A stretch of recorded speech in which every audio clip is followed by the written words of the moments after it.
गरेको नमस्कार पनि नफर्काउने ठाउँमा तपाईँ हामी पुग्न सक्छौं। होशियार त्यो होइन, त्यस्तो नेतृत्व जनताले खोजेका होइनन्। आज तपाईहरुले खुशियाली मनाउनु भएको छ। तपाईहरुको निधारको अबिर पनि कतिको त नयाँ हुँदा पनि गएको छैन, कतिपय अझै पनि अबिर माला लगाइरहनु भएको छ। हो, त्यस्तै सेलिब्रेसन नेपाली जनताले अबको 5 वर्ष प्रत्येक दिन गर्न सक्ने गरी काम गर्नुपर्छ। तपाईको परिवार कति खुशी हुनु भएको छ नि, माननीय हुनुभयो भनेर। परिवार आफन्त देश विदेशमा ओहो कत्रो सेलिब्रेसन चल्यो होला, केक काट्नु भयो होला, दियो बाल्नु भयो होला, रातभर रमाइलो गर्नुभयो होला, खानपिन कति रमाइलो गर्नुभयो होला नि। हो, त्यस्तै उत्सव जनताले 5 वर्ष मनाउनुपर्छ। तपाईलाई चुनेकोमा, मलाई चुनेकोमा त्यो हाम्रो चुनौती हो।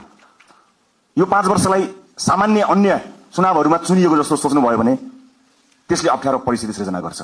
आदरणीय साथीहरु, मलाई थाहा छ राजनीति यसै गरी चल्छ भनेर कहीं कतै मानिसहरु त्यही ढंगले दौडधुप पनि मैले गरेको कहीं कतै देखिरहेको छु। राजनीति त्यसै गरी चल्नेवाला छैन। नथिङ, कुनै पनि चीज हिजो जस्तो चल्नेवाला छैन। काँचुली फेर्ने हो, सरलक्कै काँचुली फेर्ने हो। सरलक्कै काँचुली फेर्नका लागि भनेर नेपाली जनताले हामीलाई त्यो अभिमत दिएका हुन्। हामी कानून बनाउन आएका हौं। कानून बनाउने प्रमुख जिम्मेवारी तपाईहरुको काँधमा नेपाली जनताले दिएका हुन्। उनलाई थाहा छैन त्यो कानून फेरेर उनको घरको बाटो बन्छ, उनको धारामा पानी आउँछ, बिजुली आउँछ, इन्टरनेट चल्छ, उनलाई थाहा छैन। तर तपाईलाई थाहा हुनुपर्छ कुन धाराले कहाँ अड्काएको छ मान्छेको घरमा धारा आउनु। तपाईलाई थाहा हुनुपर्छ, अध्ययन गर्नुपर्ने हुन्छ। त्यसकारण यसपटक यो शक्तिको दौड हो, यताउता यसलाई भनेर हुन्छ कि उसलाई भनेर हुन्छ कि यसो भेटेर गएर फोटो खिचेर हुन्छ कि यो पसल बन्द गर्नु होला साथीहरु। म आज अलिकति कितो कुरा गरिरहेको छु तपाईहरुलाई। एज अ ल मेकर, कानून निर्माताका रूपमा तपाईको जिम्मेवारी, हाम्रो जिम्मेवारी अत्यन्त गहन छ। कयौं पछिल्लो परिवर्तन संविधान कार्यान्वयन हुनका लागि समेत कानूनहरु बन्न सकेका छैनन्। संविधान निर्माण भएको यति लामो समय हुँदा समेत विभिन्न बाधा अडचनहरु भए। तर नेपाली जनताले अब हामीलाई कुनै बहाना बनाउन नपाउने गरी दिल खोलेर स्पष्ट र लगभग 2/3 को बहुमत दिएका छन्। अब के को बाधा, अब केले अड्काउँछ हामीलाई? अब अड्काउने भनेको तपाई हाम्रो नियतले मात्रै हो। र अर्को कुरा, धेरै लामो अनुभव त मेरो राजनीतिमा रहेन।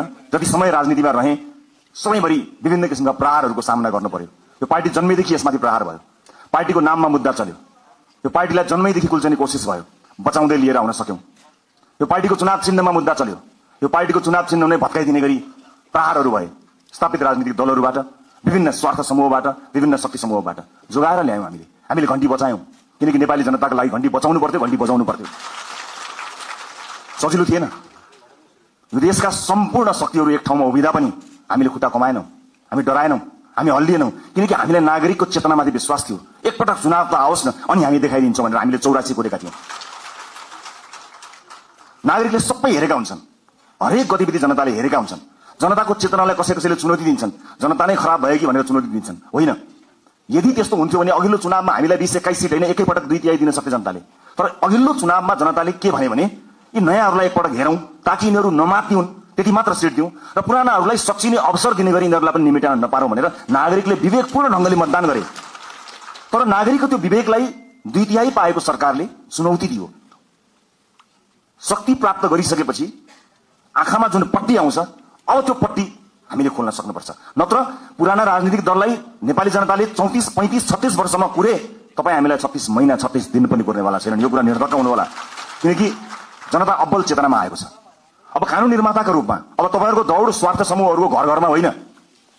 गुट बनाएर कांग्रेस एमालेलाई जित्दैन साथी हो, कुनै गुट बनाउनु पर्दैन। घण्टीका मुनि सबै हटाउन सक्छौं, घण्टीसँग त्यति धेरै ताकत छ, कहीँ गुट बनाउनु पर्दैन। र आफ्नो पोजिसन के हुन्छ, म कहाँ हुन्छु, मलाई के हुन्छ, पार्टीमा मेरो हैसियत के हुन्छ, संसदमा मेरो हैसियत के हुन्छ, सरकारमा मेरो हैसियत के हुन्छ, यो म केन्द्रित राजनीतिबाट बाहिर उठ्न सकिएन र देश केन्द्रित राजनीति गर्न सकिएन भने हाम्रो अभिगत पुराना राजनीतिक दलका नेताहरू भन्दा पनि बत्तर अभिगत हुन्छ। यो कुरा म तपाईलाई डे 1 मा बताउन गइरहेको छु। त्यसकारणले आफूलाई सेन्टरमा राख्ने होइन। राजनीति आजसम्म त्यस्तै भयो, सहमति त गर्ने, राष्ट्रिय सहमति गरे जस्तो भन्दै, राजनीतिक सहमति गरेको छ भन्दै विभिन्न सहमतिहरूमा नेताहरूले आफ्नो ठाउँ सुरक्षित राखे, आफ्नो ठाउँ सुरक्षित राखे, पार्टीहरूले आफ्नो ठाउँ सुरक्षित राखे। तर देशलाई सुरक्षित राख्ने हो कि होइन, देशलाई केन्द्रमा राखियो कि राखिएन, त्यो महत्त्वपूर्ण कुरा हो। यतिखेर देश केन्द्रमा छ, देशले देखेको सपना हामीले पूरा गर्ने हो। तपाईको र मेरो मन्त्री प्रधानमन्त्री बन्ने सपनाको भारी यो देशले, यो समाजले बोक्दैन। मेरो सपनाको भारी बोक्नको लागि यो समाज बाध्य छैन, तर यो समाजको सपनाको भारी तपाई हामीले बोक्ने हो। त्यसका लागि तपाई हामीलाई मत दिएर पठाएका हुन्। सामान्य कुरा होइन। यहाँ शहीदकी आमा छिन्, ध्यान दिनु होला। कुनै पनि बिचौलियासँग साँठगाँठ गर्नुभन्दा, एक कप चिया खानुभन्दा अगाडि, उसको एक घुटको पानी खानुभन्दा अगाडि शहीदकी आमालाई सम्झिनु होला। आफ्नो छोरो चढाएर संसद छिरेकी छिन् शहीदकी आमा। सामान्य कुरा होइन। देशमा बिचौलियागिरी बिगबिगी छ। मैले छोटो समयको राजनीतिमा जुन देखेँ त्यो अनुभव तपाईलाई सुनाउँदैछु। तपाईहरुलाई विचलित बनाउन, तपाईलाई प्रभावित बनाउनको निमित्त मानिसहरू दौडन्छन्। देशको परिस्थिति यस्तो छ कि सरकार बनेको बेलुकाबाट एउटा समूह सरकार ढाल्न सक्रिय रहन्छ। बनेको दिनबाट प्रत्येक पटक हामीले अभूतपूर्व जनमत प्राप्त गरेका छौं। त्यो अभूतपूर्व जनमत प्राप्त गरेसँगै अब यिनीहरू बीच फाटो ल्याउन सकिन्छ कि भनेर ठाउँ ठाउँबाट प्रयास भएको तपाईहरु हेर्नुहुन्छ होला नि। समाचार भित्रका नियतहरू पनि हेर्न सकिन्छ नि कहिलेकाहीँ त। त्यस्ता ठाउँबाट हामी बच्नुपर्छ। हामीलाई फुटाउने, हामीलाई गिराउने, हामीलाई गरद गराउनेहरूको बिगबिगी छ। हामी विरुद्ध पनि धेरै मत आएको छ नि, लाखौं भोट छ नि जसले हामीलाई भोट दिएनन्। अनि विभिन्न नेताहरू छन्, प्रतिपक्षीको कमी रहँदैन, विरोधीहरूको कमी रहँदैन। फरक के हो कि हामी कति बलियो छौं। आफू बलियो हुनुपर्छ, अरूलाई दोष लगाएर अर्काले फुटायो, अर्काले शक्ति गर्यो, विदेशीको चाल, उसको चाल, यसको चाल, यस्ता शब्दहरूलाई अब हामीले मेटाउनुपर्छ। यो कसैको चाल होइन। हामी मिल्न सकेनौं भने, हामी स्वार्थको बन्दी बन्यौं भने मात्रै समस्या पर्ने हो। विभिन्न राजनीतिक पृष्ठभूमिबाट रासोपा आउनुभएका साथीहरूलाई मेरो स्वागत छ। तपाईहरुले कहीँ कतै हेजिटेसन भन्छ नि, कहीँ कतै तपाईले लघुतावास राख्नै पर्दैन। मलाई पुरानो पार्टी भन्छन् कि अथवा पुरानो पार्टीहरूलाई गाली गर्दा मैले अनुहार रातो पार्नुपर्छ कि केही पनि भन्न पर्दैन। हृदय ठूलो पारेर हामीले तपाईहरुलाई स्वागत गरेका छौं। खाली यति हो कि पुरानो प्रवृत्तिबाट तपाई टकटकिएर आउनुपर्ने हुन्छ। किनकि देश त्यसको अवस्था गरी नचलोस् भनेर कलिला भाइ बहिनीहरूले रगत बगाएका हुन्। हामीमाथि ऐतिहासिक जिम्मेवारी छ। यो 5 वर्ष नियमित रूपमा आएको चुनाव होइन, यो त शहीदहरूले रगत बगाएर आएको चुनाव हो। यहाँ जथाभावी अभिव्यक्ति दिने, यसलाई मनोरञ्जनको विषय बनाउने र हल्का खुलफुलका रूपमा प्रस्तुत हुने छुट कसैलाई पनि छैन, मलाई पनि छैन। हामी देखिरहेका छौं तपाईँ हाम्रा गतिविधिहरू नागरिकले हेरिरहेका छन्। भोट दिएका जनताको शिर झुक्ने काम कसैको कुनै अभिव्यक्तिबाट, कुनै क्रियाकलापबाट हुनु हुँदैन। प्रत्येक भोटको इज्जत हुनुपर्छ। हो, सञ्चार माध्यममा बोल्न रमाइलो लाग्छ, आफ्नो बारेमा समाचार आउँदा रमाइलो लाग्छ, आफ्नो बारेमा वाहवाही हुँदा रमाइलो लाग्छ। सञ्चारकर्मी साथीहरू पनि यही समाजका साथीहरू हुन्, उनीहरू मित्र हुन्। उनीहरूले कहिलेकाहीँ आफ्नो पक्षमा राम्रा राम्रा कुरा लेखिदिँदाखेरि तपाईले दिने अभिव्यक्तिले पहिले के सम्बन्धमा के प्रभाव पारेको छ त्यो कुरा याद नगरिकन तपाईले जस्ता चिन्ता हल्का फुल्का अभिव्यक्ति दिनुभयो भने देशलाई दीर्घकालीन रूपमा असर गर्न सक्छ। अब तपाईँ हिजोको मान्छे होइन, अब जिम्मेवार सांसद हो, जिम्मेवार राजनीतिकर्मी हो, जिम्मेवार प्रतिनिधि सभाको सदस्य हो। त्यसकारणले भूमिका परिवर्तन भएको छ। होइन जो कोहीलाई म अभियन्तै हुँ भन्ने लाग्छ, अझै पनि पुरानो पेसाकर्मी हुँ जस्तो लाग्छ, जो कोहीलाई म हिजोकै जस्तै भनौँ न यति जिम्मेवार नभए पनि सार्वजनिक अभिव्यक्ति जस्तो दिन्थेँ त्यस्तै दिन्छु जस्तो लाग्छ भने you are more than welcome to lead this. तपाईँको सांसदको भूमिकाबाट बाहिर जान सक्नुहुन्छ, केही पनि फरक पर्दैन। होइन अब म जिम्मेवार हुँ, अब मेरो भूमिका फेरिएको छ। देशका कानुनहरू मैले फेर्नुपर्नेछ, कानुनहरूमा संशोधन ल्याउनु पर्नेछ, नयाँ कानुनहरू ल्याउनु पर्नेछ। मलाई मत दिएका जनताको घर घरमा खुसियाली आउनु पर्नेछ र मलाई मत दिएका जनताको चुनो बोल्नु पर्नेछ। मलाई मत दिएका जनतालाई प्रभाव पर्नु पर्नेछ। उनीहरूले मैले जस्तै अस्पतालमा उपचार गर्न जाँदा बेड पाउनुपर्छ, कसैको सोर्स बिना भन्ने कुराको महसुस गर्नुपर्छ। म तपाईँलाई अनुरोध गर्न चाहन्छु, सक्नुहुन्छ भने सकेसम्म आफूलाई सरकारी अस्पतालमा उपचार गराउनुहोस्। सक्नु भएन, इमर्जेन्सीको बेलामा मैले भनेको छैन, सक्नुहुन्छ सरकारी अस्पतालमा आफूलाई उपचार गराउनुहोस्। सरकारी सेवालाई चुस्त बनाउने हो। जनताका छोराछोरीहरूलाई जुन अप्ठ्यारो पर्छ तपाईँले मात्र सुविधा प्राप्त गर्नु जायज होइन। सक्नुहुन्छ भने म बाध्यताकारी तपाईँलाई भन्दिनँ, महसुस गर्न सक्नुपर्छ। र अर्को महत्त्वपूर्ण कुरा म यहाँलाई बताउँछु, राष्ट्रपा स्थापना भएको 3.5-4 वर्ष पनि भएको छैन। यसबीचमा हामी विभिन्न पृष्ठभूमिका साथीहरू जोडिएका छौँ। राष्ट्रपाभित्र देशको अनुहार छ। अहिले जोडिएका साथीहरू यो देशको अनुहार, यही समाजबाट हामीले प्राप्त गरेका अनुहारहरू हो। हामीभित्र कसैको विवाद पनि होला, कसैको उच्च छवि पनि होला, कसैको सामान्य किसिमको सार्वजनिक जीवन होला, कसैको उच्च किसिमको सार्वजनिक जीवन होला। जे जस्तो भए तापनि एउटा कुरा आज मैले साथीहरूलाई राखेर स्पष्ट के बताउनु पर्छ भने सरकार दुईटियाइको छ, संख्या घट्ला अथवा सरकार बहुमतमा रहन्छ, संख्या घट्ला अल्पमतमा पर्ला भन्ने कुराको परवाह नगरिकन राष्ट्रपाले जन्मदेखि आफ्नो विधानमा स्थापित गरेको राइट टु रिकलको व्यवस्थालाई यसपटक कडाइका साथ लागू गर्नेछ।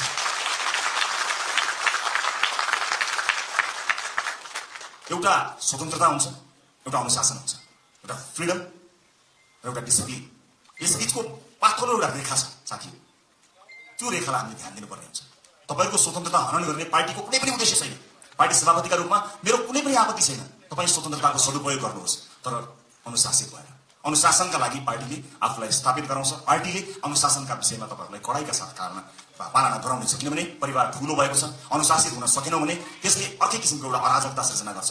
अराजकतालाई हामी कदापि स्वीकार गर्न सक्दैनौं। यसै पनि विभिन्न किसिमका अराजकताबाट समाज आक्रान्त भएको यो अवस्थामा हामीले अत्यन्त अनुशासित हुनुपर्नेछ। म अघि पछि भन्दा आज अलिकति फरक चुनिएको छु होला, तपाईले त्यो महसुस गर्नुभएको छ होला। अलिअलि कडाइका कुराहरू गर्यो, अलिअलि कारबाहीका कुराहरू गर्यो, यसले राइट टु रिकलको कुराकानी गर्यो, अलिक खबरदारी गरे जस्तो गर्यो भन्ने कुरा तपाईलाई लागेको होला। लाग्नुपर्छ तपाईलाई, किनकि जुन आशा र अपेक्षाका साथ नेपाली जनताले भोट खन्याएर दिएका छन् नि, त्यो ठूलो जिम्मेवारीको महसुस तपाईलाई प्रत्येक दिन हुनुपर्छ साथी हो, प्रत्येक दिन हुनुपर्छ। यो देश अहिले पनि बनेन भने कहिले पनि बन्दैन भनेर साथीहरूले भनेका छन्, हर ठाउँमा भनेका छन्। तपाईँ भोट माग्न जाँदाखेरि आमा बाहरूले रुँदै के भनेका छन् तपाईँलाई थाहा छ? बाबु यो देश बचाऊ भनेका छन्। सुन्दाखेरि यो देश बचाऊ कति सामान्य कुरा हो नि, कति गहन कुरो छ, कति गहिरो कुरो छ, कति ठूलो कुरो छ भन्नुहोस् त। यो देश बचाऊ हामी जस्ता सामान्य मान्छेको हातमा, नीलो झण्डा फरफराउँदै हातमा घण्टी बोकेर हिँडेका हाम्रा हातमा, हाम्रा काँधमा देशका ज्येष्ठ नागरिकदेखि बालक बालिकाहरूलेसम्मले यो देश बचाऊ भनिरहेका छन्। यो जिम्मेवारी हो, ठूलो शक्ति हामीले प्राप्त गरेका छौँ। जति ठूलो शक्ति त्यति ठूलो जिम्मेवारी साथी हो। कृपया यो जिम्मेवारीको महसुस यहाँहरूले गर्नुहोला। म जो जहाँ जुन ब्याकग्राउन्डबाट आउनुभएको छ म सबैलाई स्वागत गर्न चाहन्छु। राष्ट्रसभाभित्र सिङ्गो देशको अनुहार छ। यहाँ व्यापार व्यवसाय क्षेत्रका साथीहरू पनि हुनुहुन्छ, विद्यार्थी साथीहरू पनि हुनुहुन्छ, जेनजी पुस्ताका सबै साथीहरू हुनुहुन्छ, युवा साथीहरू हुनुहुन्छ, महिला साथीहरू हुनुहुन्छ, सीमान्तकृत वर्गलाई प्रतिनिधित्व गर्ने साथीहरू हुनुहुन्छ, सामाजिक अभियन्ता हुनुहुन्छ, कवि कलाकार मोडल रोल मोडल सबैजना हुनुहुन्छ, पूर्व प्रशासकदेखि लिएर सबैजना हुनुहुन्छ। यति ठूलो यो परिवारलाई समायोजन गर्नको निमित्त, यो परिवारलाई एउटै धारमा एउटै ट्र्याकमा लिएर जानको निमित्त अनुशासनको अत्यन्त ठूलो खाँचो हुन्छ। म साथीहरूलाई यति भन्न चाहन्छु, म तपाईँको मिडिया प्रेजेन्सप्रति कहीँ कतै दुःख मनाउ गर्दिनँ, तर आफू अभिव्यक्त हुनुभन्दा पहिला तपाईँले पार्टी पङ्क्तिसँग सरसल्लाह गर्नुहोला। तपाईँको सानो बोलीले मतदान गर्ने अर्को मानिसको चित्त नदुखोस्। तपाईँको सानो अभिव्यक्तिले देशका महत्त्वपूर्ण सम्बन्धहरूमा आँच नपुर्याओस्। देशका कयौं गहन विषयहरू हुन्छन्, अर्थतन्त्र लगायतका विषयहरूमा तपाईँका हल्का टिप्पणीहरूले हामीप्रतिको आशा निराशामा बदलिन सक्छ। त्यसकारणले मैले एउटा अभिभावकको हिसाबले तपाईँहरूलाई सचेत गराउन खोजेको आजको यो भेटघाट कार्यक्रममा उपस्थित सम्पूर्ण साथीहरू। राष्ट्र परिवार विशाल परिवार भएको छ। यो सँगसँगै नेपाली नागरिकले हामीलाई ठूलो अभिमत दिनुभएको छ। यसको जगेर्ना गर्नु तपाईँ हाम्रो कर्तव्य हो। अब संसदको सेसन चले भन्दा बाहेक तपाईहरूको भेट जनतासँग हुनुपर्नेछ। आफ्नो निर्वाचन क्षेत्रमा निरन्तर खट्नुहोला। तपाईको निर्वाचन क्षेत्रमा कुनै पनि मान्छेले दुःख पायो भने त्यसको सम्पूर्ण जिम्मेवारी तपाईको हुनेछ, किनकि तपाईलाई उसले जिताएर पठाएको हो, आफूले सुख पाउँछु भनेर पठाएको हो। तपाईलाई सुख दिन होइन, तपाईका माध्यमबाट मैले र मेरो परिवारले सुख पाउँछ होला भनेर तपाईलाई भोट दिएर पठाएको। त्यसकारणले ठूला ठूला हल या ठूला ठूला विदेशी कार्यक्रमहरूको सेमिनारमा होइन, ती गाउँ टोल बस्ती चिया चौतारोहरूमा आफ्ना सांसदहरूलाई देख्न चाहन्छु। हामी सांसद भयौं भन्दैमा त्यो सांसद भएको ब्याचले या त्यो सर्टिफिकेटले एकाएक ज्ञान दिने होइन, अध्ययनको आवश्यकता पर्छ, ज्ञानको आवश्यकता पर्छ। र अब शक्तिशाली भए भनेर आफ्नो चालचलन आफ्नो व्यवहारै परिवर्तन गर्ने कयौं साथीहरू पनि मैले देखेको छु। त्यसमा विशेष ध्यान दिनु होला।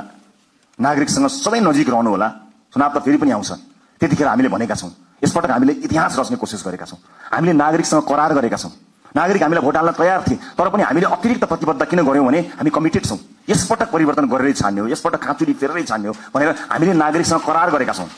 त्यो करारका अक्षर अक्षर पढ्नु होला। र तपाईहरुमध्ये कोही यही भएकै हलहरुमध्ये नै कोही न कोही मन्त्रालय सम्हाल्ने साथीहरू हुनुहुन्छ, तर कृपया मन्त्री बनाइदिनुहोस् भनेर या मिडिया ट्रायलमा म फलानु मन्त्री भनेर त्यस्तो चीजलाई बन्द गरिदिनु होला। किनभने अहिलेसम्म केही पनि थाहा छैन। पार्टीले क्याबिनेटमा कसलाई पठाउँछ भन्ने कुराको निर्णय आज यतिखेर तपाईसँग उभिँदासम्म हामीले गरेका छैनौं। पार्टीले सही निर्णय गर्छ, कसैलाई तपाईले भन्नु पर्दैन। हामीलाई थाहा छ, तपाईहरुको विज्ञता थाहा छ, तपाईहरुको क्षमता थाहा छ। कयौं साथीहरू देखिएको गर्नुहुन्छ, कयौं साथीहरू छेकिएको गर्नुहुन्छ। पार्टीले छेकिएका साथीलाई पनि हेरिरहेको छ। कहिलेकाहीँ कसैले जति देखाउँछु भने पनि देखिँदैन, कसैले लुकाउँदा पनि देखिन्छ। क्षमता भन्ने कुरा त्यस्तो हुन्छ। त्यसकारणले कतिपय अलि बढी चर्चामा आएका साथीहरू र चर्चामा आउन नपाएका साथीहरू सबैलाई पार्टीले हेरेको छ। कयौं विषयका विज्ञ साथीहरू हुनुहुन्छ। म सञ्चारकर्मी साथीहरूलाई के पनि अनुरोध गर्न चाहन्छु भने सार्वजनिक चासो र सार्वजनिक छविमा आइसकेका भन्दा पनि राष्ट्रसभाभित्रका 101 विज्ञ साथीहरू यो हलभित्र हुनुहुन्छ। अलिकति क्यामेरालाई फोकस गर्नुभयो, अलिकति tilt down tilt up left right गर्नुभयो भने यो हलभित्र 101 विज्ञ साथीहरू हुनुहुन्छ है साथीहरू। त्यसकारणले आम नागरिकलाई ती साथीहरूबारे पनि जानकारी दिदिनु होला है। चलेका, देखिएका, सुनिएका साथीहरू त छँदै हुनुहुन्छ, त्यहाँतिर पनि अलिकति ध्यान दिनुहोस् ताकि नागरिकले थाहा पाउन् कि राष्ट्रसभाभित्र यस्ता मान्छेहरू पनि रहेछन् भन्ने कुरा। यो मेरो सञ्चारकर्मी साथीहरूको उल्लेख्य उपस्थिति भएको हुनाले मेरो विनम्रतापूर्वक यहाँहरूलाई गरिएको अनुरोध हो। अब म लगभग आफ्नो भनाइको अन्त्यतिर आएको छु। उपस्थित साथीहरू, चुनावमा हामीले अत्यन्त दुःख गर्यौं, तपाईहरूले मेहनत गर्नुभयो, परिश्रम गर्नुभयो। केही नयाँ साथीहरू, केही पुराना साथीहरू पनि चुनिएर आउनुभएको छ। अधिकांश धेरै सांसदका रूपमा नयाँ साथीहरू आउनुभएको छ। स्वाभाविक रूपमा के होला कसो होला कस्तो होला भन्ने कुरा तपाईलाई लागेकै हुनुपर्दछ। चुनावका बेलामा जुन मेहनत तपाईले गर्नुभयो त्यो खटाइका हिसाबले त्यो मेहनत सायद नपर्ला, तर सोचाइका हिसाबले, पढाइका हिसाबले, अध्ययनका हिसाबले, रिसर्चका हिसाबले त्योभन्दा कम मेहनत गरेर चाहिँ परिवर्तन आउन सक्दैन। त्यसकारणले तपाईहरुको काँधमा अत्यन्तै ठूलो जिम्मेवारी आइपरेको छ, यसको महसुस गर्नुहोला। र म फेरि पनि दोहोर्याएर भन्न चाहन्छु, संसारको कुनै पनि देशले बिरलै पाउने यो अवसर तपाई हामीले प्राप्त गरेका छौं। आफ्नो देशको इतिहास आफ्नै हातले लेख्ने यो अवसर हामीले प्राप्त गरेका छौं। भोट माग्दा हामीले आम जनतालाई के भनेका थियौं भने यसपटक तपाईले आफ्नो भाग्य आफ्नै हातले लेख्ने हो, इतिहास रच्ने हो 21 गते भनेर हामी सबैले भनेका हौं। विभिन्न ठाउँमा विभिन्न साथीहरुसँग भेटघाट गर्दा म आफै पनि पुगेको र तपाईहरुको हात समातेर भनेको म सम्झन्छु। हामीले भनेका थियौं यसपटक आफ्नो हातले आफ्नै इतिहास लेख्ने हो। आज म तपाईलाई यो हलभित्र भनिरहेको छु, साथी हो, यो देशको भविष्य कस्तो लेख्ने तपाईको हातमा छ, मात्र तपाईको हातमा छ, अरु कसैको हातमा छैन। जनताले दिए तपाईलाई, ल लेख हाम्रो भविष्य, ल रोक हाम्रा छोराछोरीलाई विदेश जानबाट, ल सृजना गर रोजगारी, ल बनाऊ बाटोघाटो, ल पुर्याऊ बिजुली, देऊ शिक्षा, देऊ स्वास्थ्य। जनताले आफ्नो गर्ने काम गरे, तपाईको काँधमा आएको छ। यसबाट एकदमै धेरै रमाइलो यसलाई लिएर, यसलाई चाहिँ उत्सवका रूपमा भन्दा पनि जिम्मेवारीको रूपमा काम गर्नुपर्ने यो गहन बेला तपाईहरुको काँधमा आइपरेको छ। त्यसैले म सबैलाई यसको महसुस गर्नको निमित्त हार्दिक अनुरोध गर्न चाहन्छु। म फेरि पनि भन्छु, यो सामान्य परिस्थितिले आएको होइन। भाइ बहिनीहरूले, ससाना भाइहरूले आफ्नो रगत बगाएर ल्याएको यो परिवर्तनलाई संस्थागत गरेर अर्को निर्वाचनमा कुनै पनि उम्मेदवारले भोट माग्न जान नपरोस्, हाम्रो काम बोलोस् भन्ने हेतुले तपाईहरुले काम गर्नुहुनेछ। नजानेको कुरा सिक्नका लागि कहिले पनि अप्ठ्यारो मान्न पर्दैन। मैले अघि नै भने हामीले सांसदको लोगो लगाउने बित्तिकै, हामी सांसदको कुर्सीमा बस्ने बित्तिकै या संसद भवन छिर्ने बित्तिकै ज्ञान ओइलिएर हामी कहाँ आउने होइन। फेरि पनि मेहनत गर्नुपर्छ, फेरि पनि परिश्रम गर्नुपर्ने हुन्छ। कहाँ समस्या परेका छन् त्यसबारे ध्यान दिनुपर्ने हुन्छ। मलाई आशा छ यति प्रबुद्ध, यति क्षमतावान, यति युवा, यति समावेशी, यति धेरै साथीहरू एक ठाउँमा उभिँदा पनि यो देश बन्दैन भने, यति साथीहरू मिलेर पनि बनाउन सकिएन भने कसले बनाउन सक्ला? सक्छौं, हामी गर्छौं, हामी सक्छौं र हामी गर्छौं। अन्त्यमा यो देशको सबैभन्दा ठूलो समस्या मैले देखेको सामाजिक न्याय हो। सामाजिक न्यायका लागि लड्नुपर्ने हुन्छ। आम मानिसको आँखाले देख्ने विकास भनेको भौतिक पूर्वाधारको विकास हुन सक्दछ। ठूला ठूला बिल्डिङ, चिल्ला सडकहरू विकासका सूचक हुन सक्दछन्। मलाई सोध्नुहुन्छ भने मेरा लागि विकासको सूचक भनेको सामाजिक न्याय हो, सोशल जस्टिस। जुन समाजमा न्याय छैन, जुन समाजमा विभेद छ, त्यो समाज मान्छे बस्ने समाज होइन। मान्छे बस्ने समाजका लागि हामीले मान्छे बस्ने समाज जस्तो बनाउनु पर्ने हुन्छ। सामाजिक न्यायका लागि अब तपाई हामीले पैरवी गर्नुपर्ने हुन्छ। रासोपाले चाहेर पनि कयौं साथीहरूलाई जोड्न सकेन। हामी समावेशी हुन चाहन्थ्यौं। हुन त तुलनात्मक रूपमा रासोपाले अन्य राजनीतिक दल भन्दा धेरै महिला साथीहरूलाई उठायो, तर यो पर्याप्त होइन। म दुःखका साथ क्षमा याचना गर्दै भन्छु, हाम्रो पार्टीभित्र राई लिम्बू समुदायको प्रतिनिधित्व यो पालि प्रतिनिधित्व सभामा हुन सकेन। सभापतिका हिसाबले म क्षमा माग्न चाहन्छु र म विश्वासका साथ भन्न चाहन्छु आगामी दिनमा समावेशिताको यो महत्वपूर्ण कડીलाई प्राथमिकताका साथ अगाडि राखेर अगाडि बढ्नेछौं। म विश्वास दिलाउन चाहन्छु। यही हलबाट तपाईहरु भोलि मन्त्रीका रूपमा आसीन रहनुहोला। म तपाईलाई स्पष्ट पार्न चाहन्छु, तपाईले शक्ति आर्जन गरेर भोलि बजेटमा आफ्नो क्षेत्रमा बजेट सोरेर लानुभयो, कर्णालीलाई रुवाउनु भयो, मधेसलाई रुवाउनु भयो, सुदूरपश्चिमलाई रुवाउनु भयो भने त्यो विकास होइन। सिङ्गो देश विकास हुँदा चितवन अविकसित हुँदैन, मलाई थाहा छ। त्यसकारणले हाम्रो ध्यान सिङ्गो देशको विकासमा जाने हो, क्षेत्रगत कुरामा होइन। यद्यपि कतिपय क्षेत्रहरू अत्यन्त संवेदनशील हुन्छन्, कतिपय चीजहरू महत्त्वपूर्ण हुन्छन्। जिल्लामा कतिवटा पुल बने, मैले कतिवटा पुल लिएर गएँ, मैले कति किलोमिटर बाटो आफ्नो क्षेत्रमा पिच गरेँ भन्ने कुराले तपाईलाई कीर्तिमानी बनाउँदैन। मैले अघि भने जस्तै कर्णालीमा बाटो पुग्यो कि पुगेन, कर्णालीमा अस्पताल बन्यो कि बनेन, कर्णालीमा सुत्केरी आमाले बाटोमा मृत्युवरण गर्न पर्यो कि परेन, मधेसमा भित्री मधेसमा शिक्षाको उज्यालो पुग्यो कि पुगेन, स्वच्छ खानेपानी पुग्यो कि पुगेन, बालबालिकाहरूले पोषण पाए कि पाएनन्। विकासको सूचक यो हो। तपाईँ हामीले सोचेको विकास यही हुनुपर्नेछ। अर्को पटक मैले चुनावमा बाटो लगिन भने, मैले अर्को पटक चुनाव जित्दिन भनेर तपाईँ आजदेखि लाग्नुभयो भने मैले फेरि पनि राइट टु रिकलको व्यवस्थाको बारेमा सम्झना गराउनु पर्ने हुनेछ। साथी हो, एउटा चुनावबाट अर्को चुनावका लागि होइन, एउटा पुस्ताबाट अर्को पुस्ताका लागि लडेका हो हामी। अर्को चुनाव जितौं नजितौं त्यो सरकारको विषय भएन, तर अर्को पुस्ताले हार्नु हुँदैन साथी हो। धेरै पुस्ताले हारिसकेपछि हामी एउटा आशा अपेक्षाको दियो पाल्न सफल भएका छौं। यसलाई निभ्न नदिनु होला। सभापतिका रूपमा म तपाईहरुसँग सँगै छु। म लोकतान्त्रिक पद्धतिलाई विश्वास गर्छु, वर्तमान व्यवस्था, वर्तमान संविधानप्रति प्रतिबद्ध छु। शासकीय स्वरूपमा सामर्थ्य पुग्दा केही न केही सुधार चाहिएको छ भन्ने कुराको हामीलाई हेक्का छ, तर वर्तमान व्यवस्था, वर्तमान परिवर्तन वर्तमान संविधानप्रति हाम्रो प्रतिबद्धता डगमगाएको छैन, डगमगाउनेवाला पनि छैन र यहाँहरूले पनि त्यसलाई डगमगाउन दिनुहुने छैन भन्ने मैले विश्वास लिएको छु। इतिहास रचनामा एउटा मान्छे एउटा नेताको हात हुँदैन, एउटा पार्टीको हात हुँदैन। इतिहासको कालखण्डदेखि यहाँसम्म विभिन्न पुराना राजनीतिक दल र नेताहरूले त्याग र तपस्या गरेर आज हामीलाई यो दिन ल्याउनु भएको छ। उहाँहरूका कयौं व्यक्तित्वहरूप्रति हाम्रो प्रश्न हो, तर इतिहासले उहाँहरूले दिनुभएको योगदानलाई नजरअन्दाज गर्ने, त्यसलाई अपमानित गर्ने हक हामी कसैलाई पनि छैन। म ससम्मान इतिहासमा उहाँहरूले दिनुभएको योगदानका लागि उहाँहरू सबैलाई स्मरण गर्न चाहन्छु। पुराना राजनीतिक दल, पुराना सम्पूर्ण नेतागणहरूलाई म यही मञ्चबाट धन्यवाद दिन चाहन्छु र म यति भन्न चाहन्छु, इतिहास तपाईले लेख्नुभयो, भविष्य हामी बनाउँछौँ। हाम्रा अभिव्यक्तिहरूमा कुनै पनि राजनीतिक दल र विपक्षीहरूप्रति कटाक्ष भयो भने त्यो अनर्थ हुन जानेछ।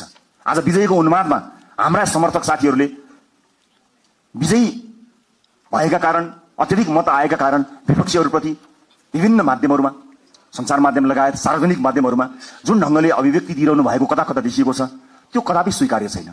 विजेता हुनुको अर्थ जिम्मेवार हुनु हो, विजेता हुनुको अर्थ छाडा हुनु होइन। विजेता हुनुको अर्थ विपक्षीहरूलाई कटाक्ष गर्ने अधिकार प्राप्त गर्नु होइन, त्यो लोकतन्त्रको चरित्र होइन। त्यसकारणले हामीलाई माथि धेरै आरोप लागेको छ। आज तपाईहरू सबैलाई साक्षी राखेर म यो आरोपलाई खण्डन गर्ने जिम्मेवारी तपाईहरूको काँधमा पनि बाँड्न चाहन्छु कि रासोपालाई प्राय अराजक छन्, रासोपा समर्थकहरू अत्यन्त धेरै असहिष्णु छन्, सामाजिक सञ्जालमा गाली गलौजमा उत्रन्छन्, व्यक्तिगत गाली गलौजमा उत्रन्छन्, छुनै हुँदैन, बोल्नै हुँदैन, गाली गरिहाल्छन्। त्यस किसिमको एउटा छवि बनेको छ। म सम्पूर्ण समर्थक साथीहरूलाई बताउन चाहन्छु, अब त्यसबाट बाहिर निस्कनुपर्छ। रासोपाले प्रशिक्षण गर्न पाएको छैन। 3 वर्षमा आक्रमण झेल्दै आएको रासोपाले आफ्ना सदस्य साथीहरूलाई राम्रोसँग प्रशिक्षित गर्न पाएको छैन। तर यही समाजका पात्रहरू भएको हुनाले तपाईले समाजका विभिन्न तह र तबकामा लिनुभएको प्रशिक्षणले तपाईको व्यक्तिगत आचरणलाई देखाउँछ। त्यसकारणले सम्पूर्ण रासोपा समर्थक साथीहरूलाई म जिम्मेवार भएर अभिव्यक्त हुन सामाजिक सञ्जाल, सामाजिक प्लेटफर्महरूमा, सार्वजनिक प्लेटफर्महरूमा अत्यन्त जिम्मेवार भएर प्रस्तुत हुनको लागि अनुरोध गर्न चाहन्छु। यो रासोपाले जितेको होइन, यो देशले जितेको हो। हामीले प्रमाणित गर्नुपर्नेछ। रासोपाको माध्यमबाट देशले जितोस् भनेर आम नागरिकले हामीलाई भोट दिएका हुन्। त्यसकारणले यो जित केवल रासोपा समर्थक, रासोपा भोटरको मात्र होइन, यो जित सम्पूर्ण देशको हुनुपर्नेछ। त्यसका लागि तपाईँ हामीले काम गर्नुपर्नेछ। अबको 5 वर्ष सहज हुनेवाला छैन। हिजोका सांसदहरूको जस्तै गतिविधि या हिजोका मन्त्रीहरूको जस्तै गतिविधि र तिनै निरन्तर त्यही चिजको निरन्तरता यो हो भन्ने जो कोहीलाई परेको छ भने कृपया त्यो होइन। अति संवेदनशील समयमा अत्यन्त धेरै मेहनत गर्नुपर्ने समयमा हामी उभिएको हुनाले फेरि पनि तपाईहरूलाई मेहनतका साथ अगाडि बढ्नको लागि म हार्दिक अनुरोध गर्न चाहन्छु। अन्त्यमा यो निर्वाचन जित्नका लागि पार्टीका विभिन्न तह र तबकामा रहेर काम गर्नुहुने सम्पूर्ण साथीहरूलाई म धन्यवाद दिन चाहन्छु। समानुपातिक साथीहरूलाई कतिपय मान्छेहरूले तिमीहरू त समानुपातिक हौ, प्रत्यक्ष होइनौ भनेर अलिकति फरक ढङ्गले हेर्न खोजेको देखिन्छ। म त्यसलाई विभेद भन्छु। म त्यसमा विभेद पार्टीभित्र नहोस् भन्ने चाहना राख्न चाहन्छु। चाहे प्रत्यक्षमा रहेका हुन्, चाहे समानुपातिकमा रहेका हुन्, सबैले आफ्नो भूमिका र जिम्मेवारी निर्वाह गरेका छन्। कतिले चुनाव जित्नका लागि भूमिका निर्वाह गरे भने अब संसदमा गएर ती साथीहरूले आफूलाई अझ बढी अब्बल प्रमाणित गर्नुहुनेछ। हरेक पेशा, व्यवसाय, क्षेत्र, लिङ्ग सबैको प्रतिनिधित्व गरेर विशाल राष्ट्रपुरा परिवारमा आउनुभएका तपाईँ साथीहरूलाई सुपर लास्ट एउटै कुरा के भन्छु भने हामी समय र परिस्थितिले एक ठाउँमा जोडिएका हौँ। हामी यो राजनीतिक दल थिएन, हामी यहाँ गोलाकार हुने थिएनौँ भने अलग किसिमका मानिसहरू थियौँ। हाम्रा साथीभाइ अलग थिए, हाम्रो सङ्गत अलग थियो, हाम्रो काम अलग थियो, हाम्रो पेशा अलग थियो। तर परिस्थितिले हामीलाई यहाँ हामीलाई जोडेको हो।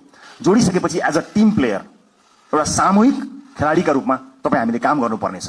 व्यक्तिगत रूपमा कसैको आचरण, बानी व्यवहार, स्वभाव हामीलाई मन पर्नु नपर्नु बेग्लै कुरा हो। तर यतिखेर हामीले हेर्ने भनेको देशको संविधान हो, संसदको नियमावली हो, पार्टीको विधान हो। तपाईलाई व्यक्तिगत जीवनमा जुन किताब पढ्न मन लाग्छ पढ्नुहोस्, तर हामीले पढ्ने यिनै किताबहरू हुन्। यिनै किताबभित्र हामी एकबद्ध भएर देशको संविधान मानेर, पार्टीको विधान मानेर, विभिन्न नियमावलीको अधीनमा रहेर एकै ठाउँमा एउटा टिम भएर काम गर्नुपर्नेछ। त्यसकारणले व्यक्तिगत इच्छा आकांक्षा, व्यक्तिगत लाइक डिसलाइक, व्यक्ति मन पर्ने मन नपर्ने कुराहरू गौण रहन्छन्। मैले अघि पनि भने तपाईँको चाहना, तपाईँको सपनाको भारी यो देशले बोक्ने होइन, वर्षौंदेखि यो देशले देखेको सपनाको भारी तपाईँ हामीले मिलेर बोक्ने हो।